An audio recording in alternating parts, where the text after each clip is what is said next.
परित्राणाय साधूनां विनाशाय च दुष्कृतां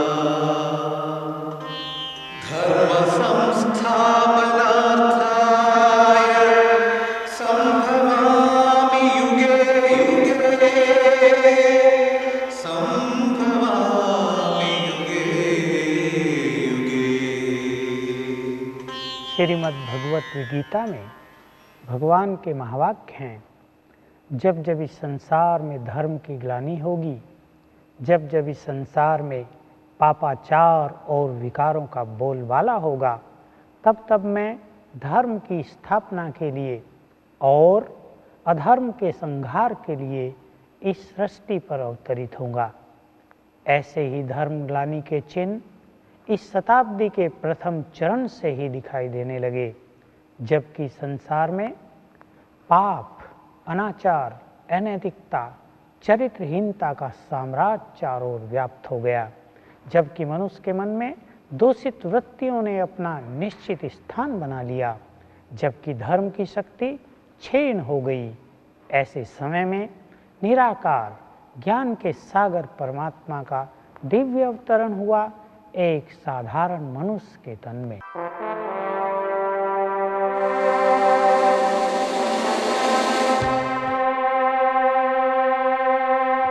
20वीं सदी का प्रथमार्ध मानव इतिहास में अनेक दृष्टियों से अद्वितीय था।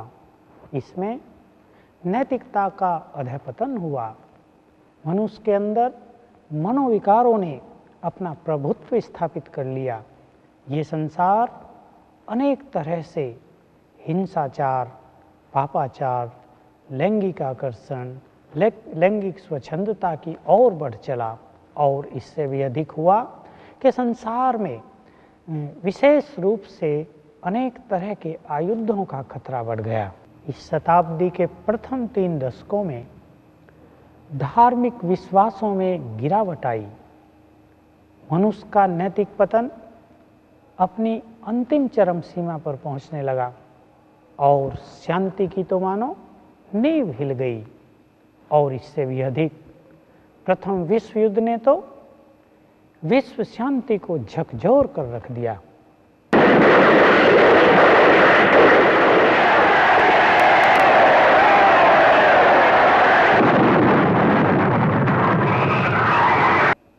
उन्नीस 1917 में रूस में साम्यवादी क्रांति हुई, और 1929 में वहाँ नई आर्थिक नीति को अंगीकार किया गया। इससे न केवल विश्व का एक बड़ा हिस्सा रक्तरंजित हुआ, वरन 1/3 मानव जाति भौतिकवाद और अनिश्वरवाद की चपेट में आ गई। और इसके बाद दोनों महाशक्तियों के बीच शीत युद्ध प्रारंभ हो गया।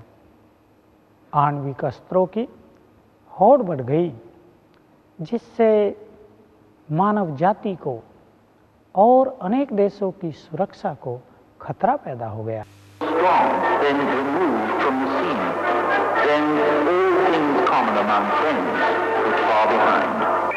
Once the League of Nations failed to stop aggression in Ethiopia and Manchuria, Hitler responded by launching his own war.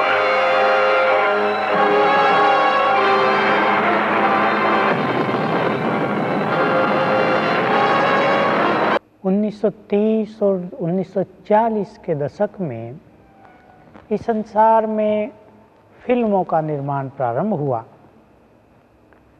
इन फिल्मों ने समाज को अत्यधिक आकर्षित किया। विशेषकर युवा पीढ़ी पर इनका प्रभाव बहुत नकारात्मक हुआ, और उनमें अश्लीलता, सेक्स और हिंसात्मक वृत्ति की अतिवृद्धि हुई।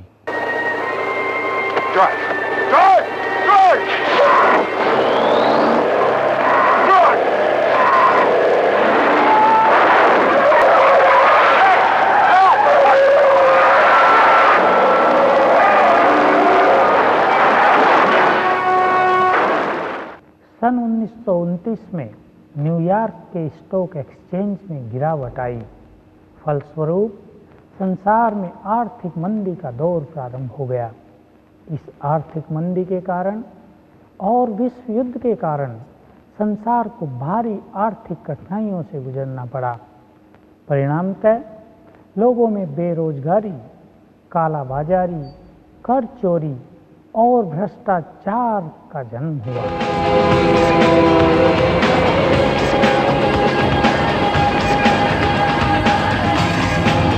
इसी बीच यात्रा और परिवहन के साधन अति सुलभ हो गए।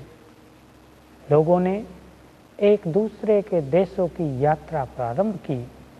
टेलीफोन, रेडियो, टेलीविज़न और अनेक कम्युनिकेशन के साधनों ने देशों की परस्पर दूरी को बहुत कम कर दिया। परिणाम ये हुआ कि एक दूसरे की सभ्यता का प्रभाव एक दूसरे पर पड़ने लगा और इस सब के बीच पाश्चात्य सभ्यता चारों ओर फैलने लगी। लोगों ने सहज ही पाश्चात्य सभ्यता को स्वीकार करना प्रारंभ कर दिया।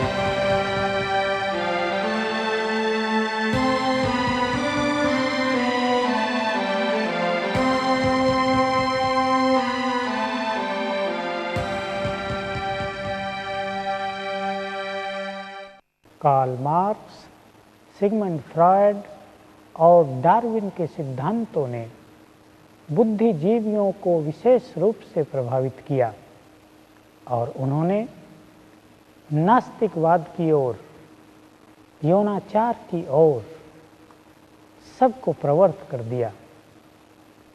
परिणाम स्वरूप संसार में घोर पतन प्रारंभ हुआ।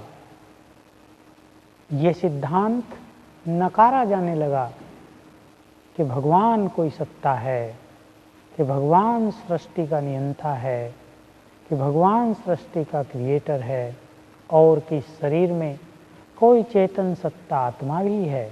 इतना ही नहीं, हजारों वर्ष के इतिहास के बजाय लोगों ने विश्व का इतिहास लाखों वर्ष मानना प्रारंभ कर दिया।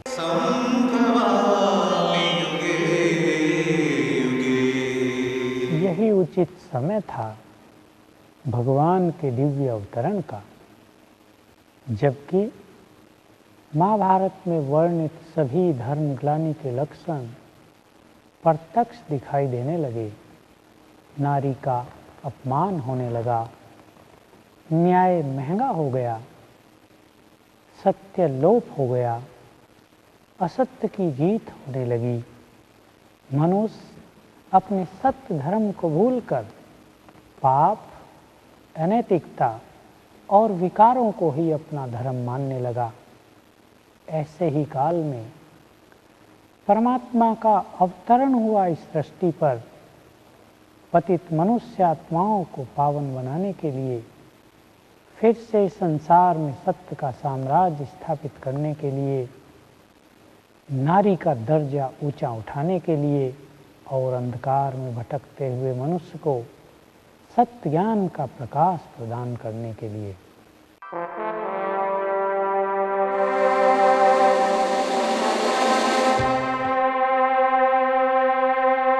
होनहार महापुरुष दादा लेखराज का जन्म सन 1875 ईस्वी में सिंध प्रांत के एक छोटे उपनगर में हुआ था। उनके पिता एक स्कूल में प्रधान अध्यापक थे। उनका बचपन का जीवन बहुत सात्विक और सरलता से भरपूर था। प्रारंभ में उन्होंने अनाज का व्यापार किया, परंतु धीरे धीरे अपनी चतुर बुद्धि के द्वारा, मिलनसार स्वभाव के द्वारा और कठिन परिश्रम के कारण वे एक प्रसिद्ध जौहरी बन गए। उनका व्यापार विशेष रूप से भारत के प्रसिद्ध नगर मुंबई और कलकत्ता में चलता था। लोग उन्हें सरल चित्त देखकर, मृदुभाषी देखकर बड़े प्यार से दादाजी कहकर पुकारा करते थे। तो बाबा का लौकिक में ज्ञान के पहले, शिव बाबा के आने के पहले भी बाबा का स्वभाव ऐसा था, सचमुच जैसा देवता। यूँ तो उन्होंने कई धार्मिक ग्रंथों का अध्ययन किया था और अपने घर पर भी अनेक गुरुओं के सत्संग आयोजित किए थे, परंतु श्रीमद् भगवत गीता के प्रति उनकी अपार श्रद्धा थी। प्रतिदिन गीता का पाठ करने के उपरांत ही वो भोजन किया करते थे। और समझो हम कभी दिल होती है कोई फकीर या गरीब को अलमारी से फ्राक उठा के दे दिया, तो रिपोर्ट मिलती थी बाबा को, तो बाबा ऐसे ऐसे आज इसने किया है, तो बाबा को हमारे सामने ही कहते थे। तो बाबा कहता था, देखो बच्ची, फकीर को तुम पुराना फ्राक दे सकती हो, नया क्यों दिया? मैंने कहा, बाबा पुराना तो उसके पास होता है, वो नया बेचारी कहाँ से लाएंगी? उसके पास तो पैसा होता नहीं है, कहाँ से लाएंगे? इसलिए मेरी दिल हुई इसको एक नया फ्राक दे देवे। तो तुम्हारी जवाबदारी है उनको नया फ्राक पहनाना। मम्मी इसको तुम पुराना फ्राक पहनाना, वो फकीर को नया पहनाएगी। तो हम हंसते थे।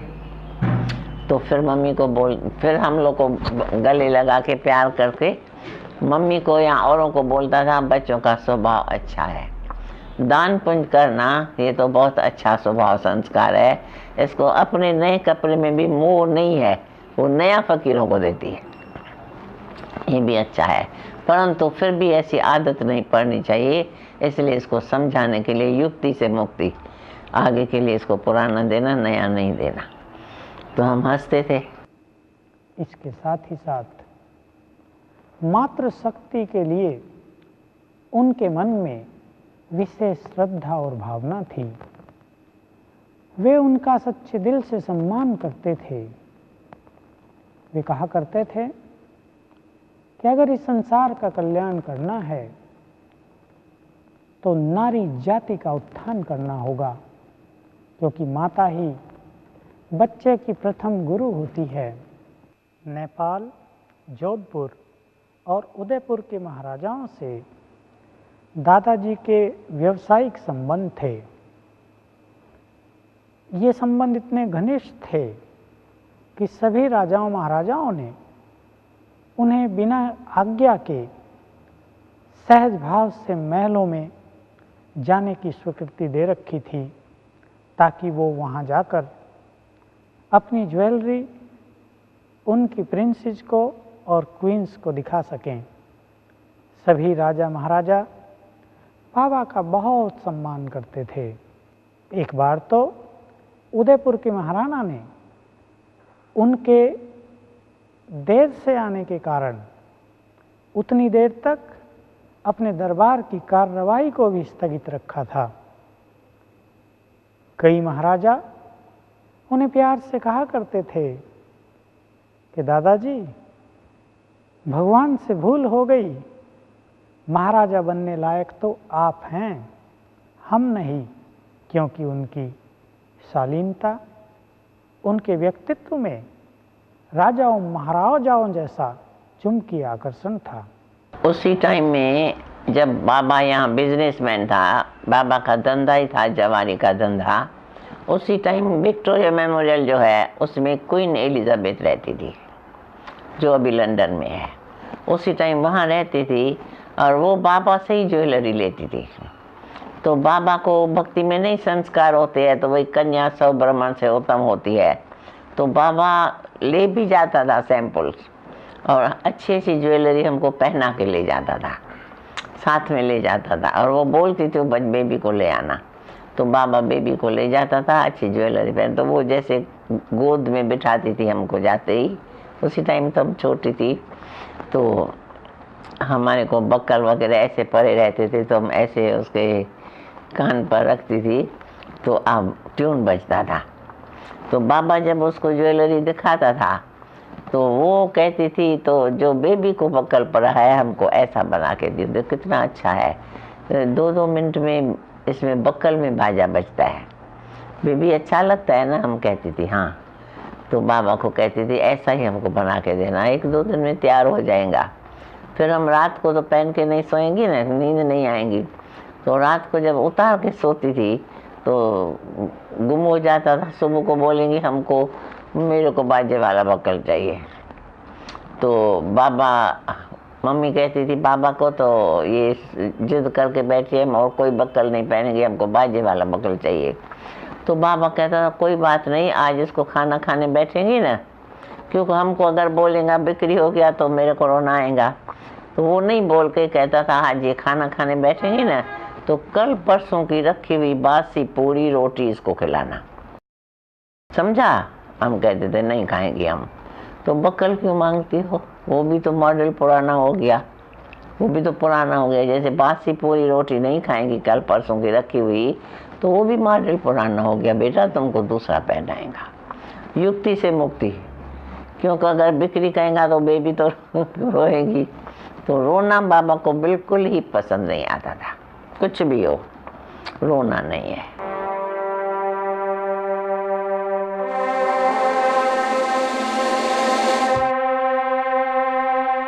बीच उनके काका मूलचंद की मृत्यु हो गई। उन्हें आभास हुआ कि आत्मा पैरों से सिमटते हुए ऊपर की ओर आई और आंखों से बाहर निकल गई। इस घटना ने उनको अत्यधिक अंतर्मुखी कर दिया। उनका चित्त इस संसार से उचट गया। एक गहन वैराग की वृत्ति ने उनके चित्त में जन्म लिया। तो गीता ज्ञान सुनते सुनते अचानक ही उस निराकार ज्योति स्वरूप परमात्मा ने उनको दिव्य साक्षात्कार कराया, उनको दिव्य दृष्टि दी। तो दिव्य दृष्टि में उन्होंने क्या देखा कि मेरे सामने विष्णु चतुर्भुज खड़ा है। तो उनको देख करके उनका दिल अंदर से बहुत गदगद उठा। तो विष्णु का साक्षात्कार होने के बाद उनको विष्णु के द्वारा ही एक वरदान मिला कि अहम विष्णु तत्त्वम। उसके बाद बाबा ने क्या फील किया कि मेरे जीवन में एक अंदर से परिवर्तन आ गया है। अंदर से खुशी, शांति, शक्ति, प्रेम के झरने बह रहे हैं। वे घर से वाराणसी चले गए अपने मित्र के मकान पर। वहां वो स्वयं को देह से न्यारा अनुभव करने लगे और उसी समय उनके जीवन में एक अलौकिक क्रांति आ गई, दिव्य अनुभवों की शुरुआत के साथ। तो बनारस में भी बाबा को एक बार ऐसा दिव्य साक्षात्कार हुआ कि कलयुगी सृष्टि का महाविनाश कैसे होता है। और उसके बाद महाविनाश के अंदर भी 3 सीन देखी। भारत में कैसे सिविल वार के द्वारा विनाश हो रहा है, कुदरती आपदाओं के द्वारा विनाश हो रहा है, और ऊपर से बम्स की वर्षा हो रही है। इतने बम्स गिर रहे हैं जिससे सारी सृष्टि की तबाही हो गई। उन्होंने देखा आसमान से अग्नि की वर्षा हो रही है, कहीं प्राकृतिक प्रकोप हो रहे हैं, मिसाइल्स चल रहे हैं, कहीं बाढ़ आ गई है तो कहीं अकाल के प्रकोप से लोग तड़प तड़प कर मर रहे हैं। चारों ओर चिल्लाहट, दुख भरी आवाज, चित्कार, डरावनी दृश्य। उन्होंने कुछ क्षणों तक मानो अपनी आंखों से देखे। उन्हें लगा कि अब अवश्य ही इस सृष्टि का महाविनाश निकट आ गया है। वे चिल्ला उठे, हे प्रभु, मुझसे ये सब सहन नहीं होता, इसे बंद करो। मुझे फिर से अपना वही सुख स्वरूप, आनंद स्वरूप, विष्णु चतुर्भुज रूप दिखाइए। तो बाबा ने देखा कि ये क्या इतना बड़ा संसार और कैसे ये जलता जा रहा है, मनुष्य डूबते जा रहे हैं, मरते जा रहे हैं। तो उस समय बाबा की स्त्री बहुत ही स्थिति भयभीत हो गई और भगवान के साथ उनका कनेक्शन जुट गया। भगवान से बातें करता है कि प्रभु जी ये सब क्या हो रहा है, ये मैंने क्या देखा, मुझे आप आज्ञा दीजिए, मुझे क्या करना है अब अपने जीवन में। उन्हें लगा कि आज मुझे जन्म जन्म की भक्ति का फल प्राप्त हो गया है। आवाज आई, अहम विष्णु चतुर्भुज तत्त्वम, अर्थात तुम्हें अब आध्यात्म के सर्वोच्च शिखर पर पहुंचना है। तुम्हें इस संसार को स्वर्ग बनाना है। अपने इस श्रेष्ठ कार्य में प्रवृत्त हो जाओ। तो बाबा को वैराग आ गया। हीरे जगत का धंधा बाबा को बहुत फीका लगने लगा और ऐसे लगा तो ये तो कौड़ियों का धंधा है। उसको फट से बाबा ने छोड़ दिया। कलकत्ता में जा कर के बिजनेस समाप्त करने के बाद फिर वो हैदराबाद सिंध में आए हैं।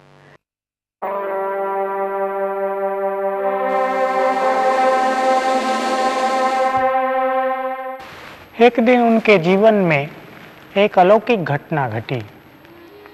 उन्होंने अपने विद्वान गुरु को अपने घर में आमंत्रित किया हुआ था। गुरु का सत्संग चल रहा था। सभी दत्चित होकर प्रवचन सुन रहे थे। माहौल बड़ा आनंद विभोर करने वाला था कि अचानक दादा की वृत्तियां अंतर्मुखी हो गई और वो धीरे से सभा से उठे और अपने कक्ष की ओर चले गए। सभी ने आश्चर्य से देखा, क्योंकि उससे पहले उनके जीवन में ऐसी घटना कभी नहीं घटी थी। इस असामान्य घटना को देखकर उनकी धर्मपत्नी यशोदा और पुत्र वधू ब्रजेंद्रा उनके पीछे पीछे गई।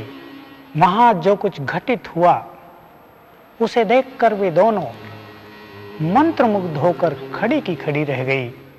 उन्होंने देखा कि बाबा के दोनों नैनों से लाल प्रकाश प्रवाहित हो रहा था। उनके मुख से अलौकिक और तेजस्वी आभा मंडल चारों ओर फैल रहा था। सारा कक्ष लाल प्रकाश से भर गया था और इसी बीच उनके मुख से ईश्वरीय वाणी गुंजारित हो उठी। निजानंद स्वरूपम शिवोऽहं शिवोऽहं, ज्ञान स्वरूपम शिवोऽहं शिवोऽहं, प्रकाश स्वरूपम शिवोऽहं शिवोऽहं। इसका अर्थ था, मैं आनंद स्वरूप हूँ, मैं शिव हूँ, मैं शिव हूँ। मैं ज्ञान स्वरूप हूँ, मैं शिव हूँ, मैं शिव हूँ। मैं प्रकाश स्वरूप हूँ, मैं शिव हूँ, मैं शिव हूँ। वास्तव में ये निराकार परमात्मा ने उनके तन में प्रवेश होकर अपना परिचय दिया था। जब हमने बाबा को देखा तो ब्रह्मा बाबा तो साकार में ही थे और हम भी साकार में थे। तो ब्रह्मा बाबा में शिव बाबा कैसे प्रवेश होता है वो हमने दिव्य दृष्टि द्वारा भी देखा, साकार में भी देखा। क्योंकि जब भी ब्रह्मा बाबा में शिव बाबा आते थे तो बाबा की नैन और ब्रह्मा बाबा की जो सूरत थी उसमें ऐसी आकर्षण आती थी, जो जैसे कोई चुंबक होता है ना, तो चुंबक में वो शक्ति होती है जो सुई को अपने तरफ खींच लेता है। ऐसे जब शिव बाबा ब्रह्मा बाबा में आते थे, प्रवेश होते थे, तो हम लोगों को अनुभव होता था कि अभी ब्रह्मा बाबा नहीं है, लेकिन ब्रह्मा बाबा में शिव बाबा भी है। और बाबा जब उस समय दृष्टि देते थे तो वो दृष्टि एक कमाल की दृष्टि होती थी। हम छोटे होते हुए भी, न समझ होते हुए भी इतना, लेकिन इतना बाबा के दृष्टि से प्यार और सुख और शांति, बस ऐसे लगता था जैसे हम प्रेम के सुख और शांति के सागर में खो गए हैं। एकदम ऐसे अनुभव होता था जैसे इस स्थिति से नीचे आवे ही नहीं। विश्व के इतिहास में ये एक अविस्मरणीय घटना थी। सर्वशक्तिवान, निराकार, ज्ञान के सागर पतित पावन परमात्मा ने उनके मानवीय तन में प्रवेश किया था। परमात्मा उनके मुख के द्वारा ज्ञान के रहस्यों का उद्घाटन करने लगे। आत्मा का ज्ञान, परमात्मा का ज्ञान, सृष्टि के आदि मध्य अंत के रहस्यों का ज्ञान और राजयोग की शिक्षा देने लगे। ये सब कुछ सुनने वालों के लिए और स्वयं दादा के लिए भी संपूर्ण रूप से नया था। तदुपरांत दादा ने एक अद्भुत दृश्य देखा। उन्होंने देखा कि अंतरिक्ष में कुछ दिव्य आभा लिए हुए अलौकिक सितारे चमक रहे थे। इन सितारों का आकर्षण अवर्णनीय था। उन्होंने देखा कि सितारे नीचे उतरे, कोई राजकुमार बन गया, कोई राजकुमारी, परंतु इनके चेहरों पर दिव्यता थी, तेज था, एक अलौकिक आकर्षण था। उसी समय एक आवाज गूंजी, तुम्हें ऐसी दुनिया बनानी है। इस आवाज को सुनकर उनका चित्त चिंतन की गहराइयों में डूब गया। वो सोचने लगे, ये किसकी आवाज थी, ये किसका संदेश था, मैं ऐसी दुनिया भला कैसे बनाऊंगा। दादा की ये समझ में नहीं आया कि उन्हें क्या करना है।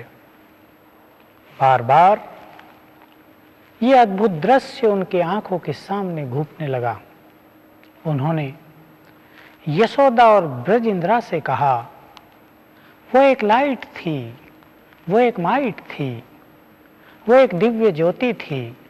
उसने मुझे देवी देवताओं की दुनिया रचने के लिए इशारा किया, परंतु मेरी समझ में नहीं आया कि यह महान कार्य मैं कैसे कर पाऊंगा। इस गहन अनुभूति के बाद कि परमात्मा सृष्टि परिवर्तन के अपने दिव्य कार्य में उन्हें अपना माध्यम बना रहे हैं, उन्होंने अपने हीरे जवाहरात के विशाल धंधे को समेटने का संकल्प किया और कलकत्ता में अपने भागीदार से सहज ही बंटवारा कर लिया। कलकत्ता से अपने घर हैदराबाद उन्होंने एक तार किया। तार था, अलिफ को अल्लाह मिला, बे को मिली बादशाही, आई तार अलिफ को वारेल का राही। इसका अर्थ है कि मुझे तो भगवान मिल गए, उनकी अखूट संपत्ति मिल गई और भागीदार को विनाशी धन की मानो राजाई मिल गई। मुझे भगवान का संदेश मिल गया है और मैं रेल से घर आ रहा हूँ। तो शिव बाबा ने जैसे ब्रह्मा बाबा को साथी बना दिया और शिव बाबा ने ब्रह्मा बाबा का रथ ले लिया। वंडर तो ये है, ये कहे शरीर उसका है, वो कहे इसका है, ये कहे वो लैंडलॉर्ड है, मेरा लैंडलॉर्ड है, इसका ही है। पर बाबा फिर एक बार हंसी में ये भी कहा था, कोई कोई मालिक मकान ऐसे होते हैं, दूसरे को किराए पर भी देते हैं, खुद भी बैठ जाते हैं, कुछ छोड़ते नहीं, अंदर छिप के बैठते हैं। तो ये ऐसा है, खुद भी बैठा हुआ है, उसको भी दे दिया। इन घटनाओं ने दादा के जीवन में महान परिवर्तन ला दिया। अब निराकार परमात्मा उनको अपना माध्यम बना चुके थे और उन्होंने उनको नाम दिया प्रजापिता ब्रह्मा।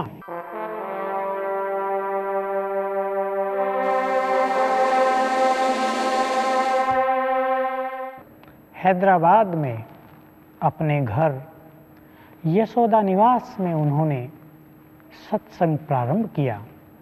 सत्संग के प्रारंभिक दिनों में बाबा ओम की ध्वनि लगाया करते थे, जिसे सुनकर सभा में उपस्थित सभी लोग एकाग्रचित्त हो जाते थे, ध्यान अवस्था में स्थित हो जाते थे।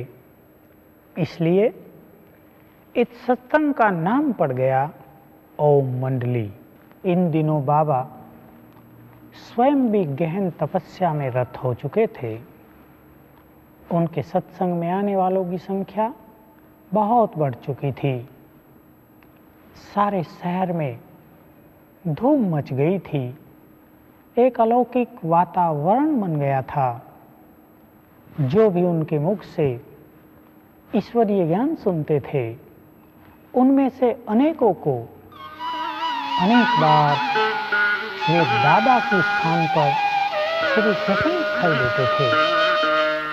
मुझे मेरे शरीर के पिताजी ने कहा, बेटी स्कूल की छुट्टी है, यहाँ दादा एक सत्संग करता है गीता पर, तुम क्यों नहीं सुनने जाती हो।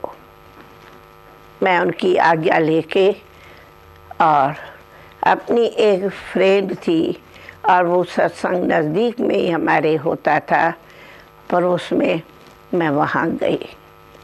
जब मैं वहाँ पहुँची तो मैं वो दादा की आकर्षित विभूति को देखती रही कि ये तो विभूति मैंने फरिश्ते रूप में 3-4 दिन पहले उसी सुंदर लाइट में देखी, पर ये है कौन?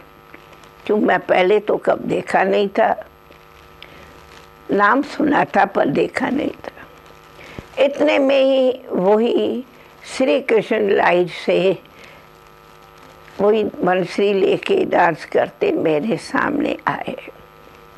श्री कृष्ण को देख मैं वो फरिश्ता रूप में दादा को देखूं। कहा जाता है, गुरु गोविंद दोनों करे किसको लागों पार। मेरे लिए दोनों इतने प्रिय लग रहे थे।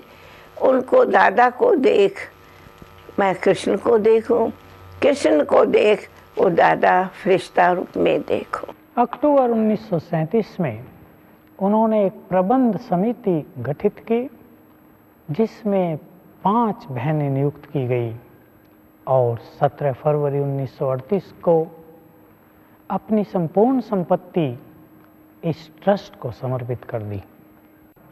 पूरे हैदराबाद में आध्यात्म की लहर प्रवाहित होने लगी। प्रभु प्रेमी लोग इस निश्चय के आधार पर कि परमात्मा उन्हें पतित से पावन बनाने के लिए आए हैं, पवित्र जीवन पालन करने के लिए तैयार हो गए। अनेक विवाहित स्त्री और पुरुषों ने ईश्वरीय संदेश के आधार पर पवित्र जीवन की प्रतिज्ञा कर ली और अनेक अविवाहित बालक और बालिकाएं भी इस ओर दृढ़ संकल्प से प्रवृत्त हुए। परंतु काम वासना में लिप्त भौतिकवादी अभिभावकों को उनकी ये बात हृदयंगम नहीं हुई। ऐसे ही जब आंदोलन शुरू हो गया, लेकिन फिर भी हम लोग जिन्होंने एक बार ज्ञान अमृत पिया वो तो उनके बिगड़ रह नहीं सकते, तो वैसे वैसे करके भी हम जाते थे। तो उनको रोकने के लिए उन्होंने आखिर ये सोचा कि हम पिकेटिंग करके इनको जाने से रोकें, और जो जिन घरों से जाती है उनको घरों में बंद करें, तो जैसे दादा का सत्संग बंद हो जावे। क्योंकि बाबा ने एक ओम निवास भी खोला था, जिसमें छोटे छोटे बच्चों का हॉस्टल भी था, तो पढ़ाई भी होती थी। तो उसके आगे उन्होंने पिकेटिंग का प्रोग्राम बनाया। उसमें मेरे भी संबंधी थे, वो भी शामिल हुए, और मेरा मौसर जो था आसाराम, वो भी शामिल हुआ।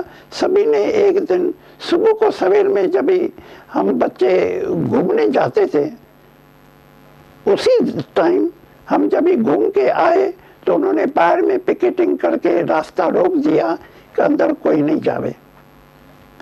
तो उस पर, लेकिन हम बच्चों का, बड़े बच्चे थे, लेकिन उन्हों का इतना दृढ़ संकल्प था कि वहाँ 12 बजे तक बिगड़ कुछ खाए पिए खड़े रहे। तभी उन्हों को आखिर कलेक्टर को बीच में आना पड़ा, और उन्होंने उनको सलाह दी कि बेचारे बच्चों को भूख मत मारो, उसीलिए उनको छोड़ दो। तो उन्होंने फिर पिकेटिंग खत्म करके चले गए, तो हम वापस गए। कुछ धनवानों को बाबा का ये महान कार्य रुचिकर न लगा, और उन्होंने किराए के कुछ गुंडों को बाबा की हत्या के लिए प्रेरित किया। धन का लोभ देकर उन्होंने एक सिख को इस कुकृत्य के लिए भेजा। सरदार हाथ में कृपाण लेकर बाबा के निवास स्थान पर पहुंचा। उसने इच्छा व्यक्त की कि मैं बाबा के दर्शन करना चाहता हूं, उनसे आशीर्वाद प्राप्त करना चाहता हूं। परंतु जैसे ही उसने बाबा के कक्ष में प्रवेश किया, उसको बाबा के स्थान पर गुरु नानक देव बैठे दिखाई दिए। उसने अपनी कृपाण फेंक दी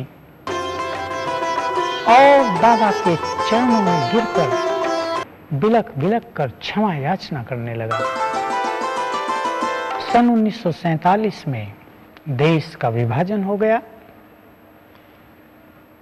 इन सभी तपस्वी भाई बहनों ने बाबा के साथ 14 वर्ष तक कराची में गहन तपस्या की। सन 1950 में कुछ प्रभु प्रेमी भारतवासियों की ओर से इन्हें भारत में आने का निमंत्रण मिला। बाबा 380 भाई बहनों के साथ माउंट आबू पर आए। उन्होंने अपने कार्य क्षेत्र का मुख्यालय पवित्र तपस्वियों की भूमि आबू पर्वत को बनाया, और यहाँ से सारे भारत की और संपूर्ण विश्व की ईश्वरीय सेवा का कार्य प्रारंभ किया।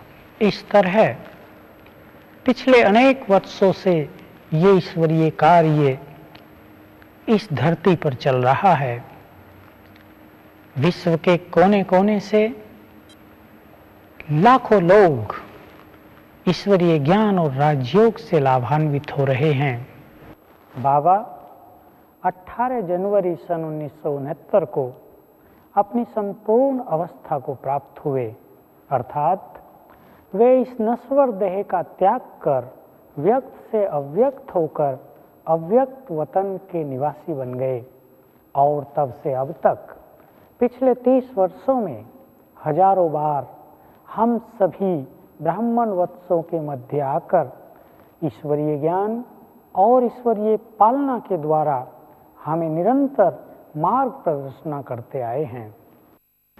ईश्वरीय संदेश है कि इस अंतिम समय में अपने जीवन को पवित्र बनाकर मुझ परमात्मा से मुक्ति और जीवन मुक्ति का अपना जन्म सिद्ध अधिकार प्राप्त कर लो। सत्यस्वरूपं ओंकाररूपं ज्योतिस्वरूपं बीजरूपं पशुपतिनाथं परमपवित्रं शिवं स्वयंभू शम्भु प्रणतोऽस्मि नित्यं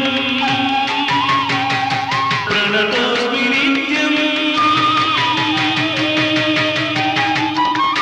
सत्यस्वरूपं ओंकाररूपं